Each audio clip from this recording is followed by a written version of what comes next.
Olá, hoje pela TV ADPF e a Delta nós vamos tratar de um assunto que até parece complexo, mas a gente vai desmistificá-lo aqui hoje.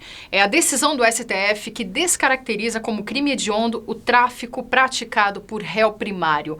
Como convidado e entrevistado, nós temos o delegado de Polícia Federal e também coordenador acadêmico da EADelta, Felipe Leal. Obrigada pela participação. Eu que agradeço. Bom, vamos começar então, né? Eu falei aqui que não é um assunto tão complexo assim, mas só o título já dá meio uma assustada, né? Em quem vê pela primeira vez. Para melhor compreender, né, o que é um crime hediondo e quais são as consequências jurídicas? Olha que interessante. Vamos colocar de uma maneira simples. Por favor. Se eu lhe perguntar o que seria um crime hediondo, talvez você me responderia, provavelmente até, que seria um crime grave, um crime com a maior reprovação, um crime que merece uma resposta mais firme. Aí eu pergunto, e a corrupção? A corrupção é um crime hediondo? Não, não é um crime hediondo. Não é. Não é. E aí embaraça um pouco o entendimento. Então, vamos tentar explicar. Nós temos alguns sistemas. O sistema legal, crime hediondo é aquele que legalmente está previsto como tal, independentemente da reprovação penal de outros tipos. Sim. Nós temos o sistema judicial. O sistema judicial não há lei. Quem define o que é hediondo ou não é o juiz. Uhum. Nós temos o sistema misto, que tem a lei e tem um juiz. Ou seja, nós temos um rol que a lei apresenta, mas o juiz pode aumentar esse rol. E qual é o sistema, então, que o Brasil adota? O sistema que o Brasil adota é o sistema legal. Então, como a corrupção não está prevista na lei, não é hediondo. Embora, no meu entender, seria importante que fosse, mas não é considerado, porque não há lei específica nesse ponto e tem que ter, então, uma alteração normativa para incluir esse tipo penal entre aqueles que são considerados crimes hediondos. Então, bem simples é que nós temos no Brasil, diferentemente de outros, um sistema legal. Então, respondendo a sua pergunta, crime hediondo é aquele previsto como tal em lei. Agora, cabe ao juiz, o que nós chamamos de sistema mais justo, é confirmar a hediondez do crime durante o processo. Ou seja, não basta que tenha lá o crime ali específico, até porque qualquer crime há uma dosimetria da pena, há uma análise de cada caso, a cada processo diferente. Sim. Então, cabe ao juiz, observando e julgando aquele caso específico, confirmar pela hediondez ou não. E assim foi feito em relação ao tráfico, é o que a gente vai trabalhar daqui a pouco. Poxa, bacana, né? Como você falou, né? Crime hediondo, eu já iria imaginar uma coisa, assim, muito trágica, uma coisa muito... Então, poxa, corrupção, gente, né? É um crime hediondo para nós brasileiros. Sim, é um crime hediondo. Uma pena, mas ele pode vir a entrar na Sim, há projetos legislação em relação a isso, sim. E é importante que isso ocorra, porque é uma resposta da sociedade tentando refutar essas condutas que de uma maneira mais silenciosa, eu vou colocar um termo pejorativo, uma maneira mais insidiosa, consegue realmente ali desviar os nossos recursos e não fazer chegar e cumprir os princípios e direitos que são fundamentais a todo cidadão. Que é muito hediondo. Isso. Vamos lá então para a nossa segunda pergunta.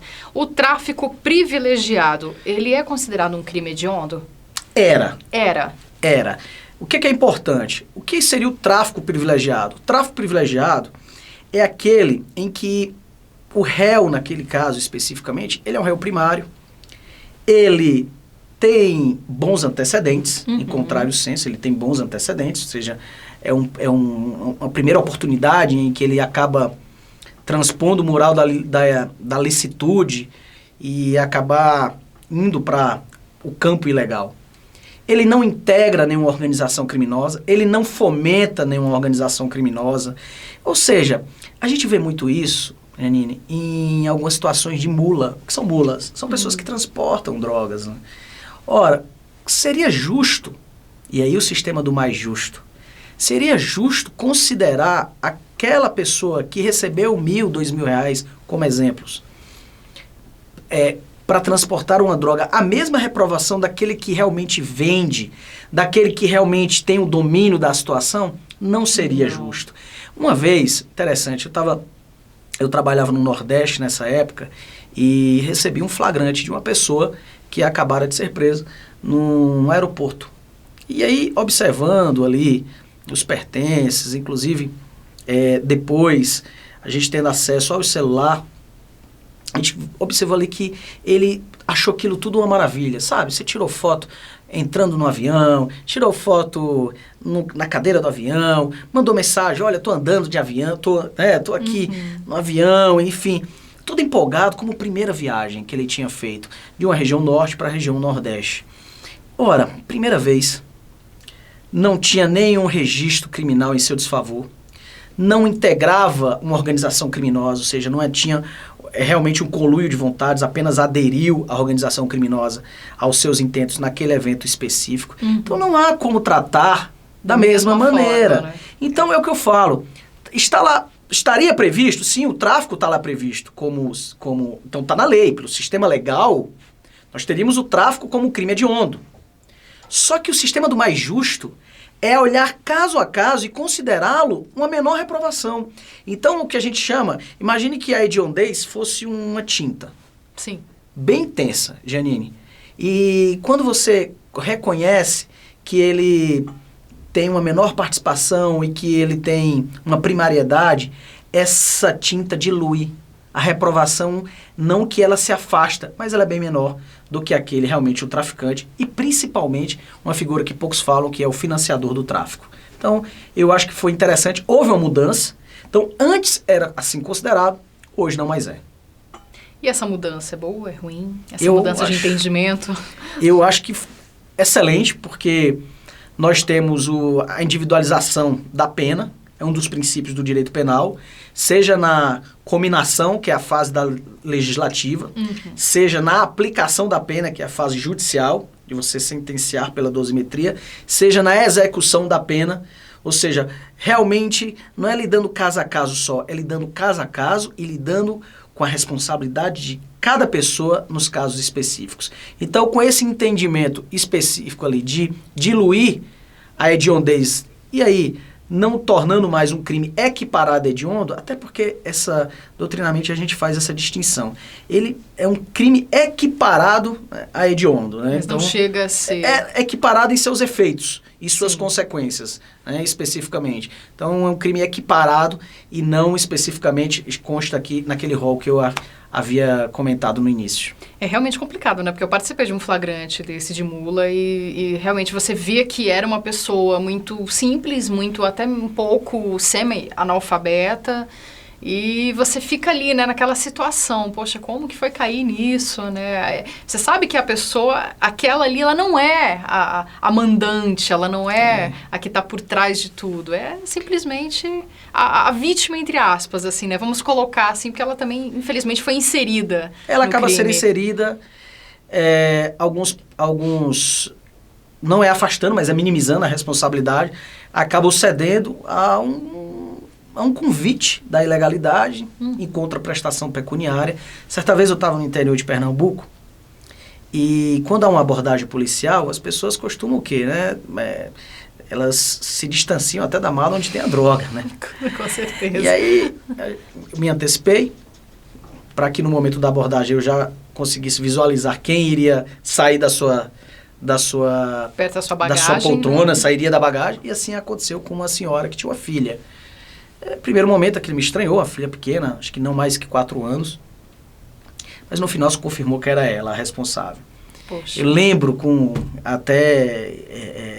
isso é um dia, não é um dia feliz para a polícia, embora cumpra com o seu dever, mas a gente colocou os nossos celulares para aquela criança ficar ali jogando, né, e tentar dissuadi-la, né, assim, tentar fazer com que ela não compreendesse o que estava acontecendo.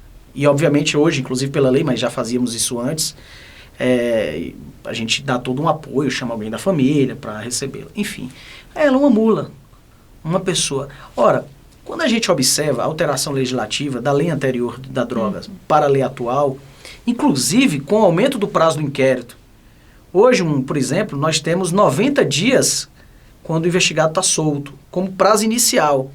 Isso é um recado para a polícia e o Ministério Público. Não prendam aqueles que executam, aqueles que estão responsáveis apenas pelo transporte. Busquem a origem, busquem a fonte. E esse é um trabalho importante. É um trabalho de investigação em relação aos fatos, como falei. Primeiro, depois as pessoas e depois a descapitalização daquela organização criminosa. Então, é reprovável? É reprovável. Tem que haver uma resposta? Tem que ter essa resposta. Mas não considerar como crime equivalente a um crime hediondo. Não, com certeza, né? Retirar a origem até para que outras pessoas não aconteça isso com elas, né? Para que isso não seja um círculo vicioso, né? Contínuo. Complicado. Tem uma característica que muitos falam, característica de pessoas. Resiliência.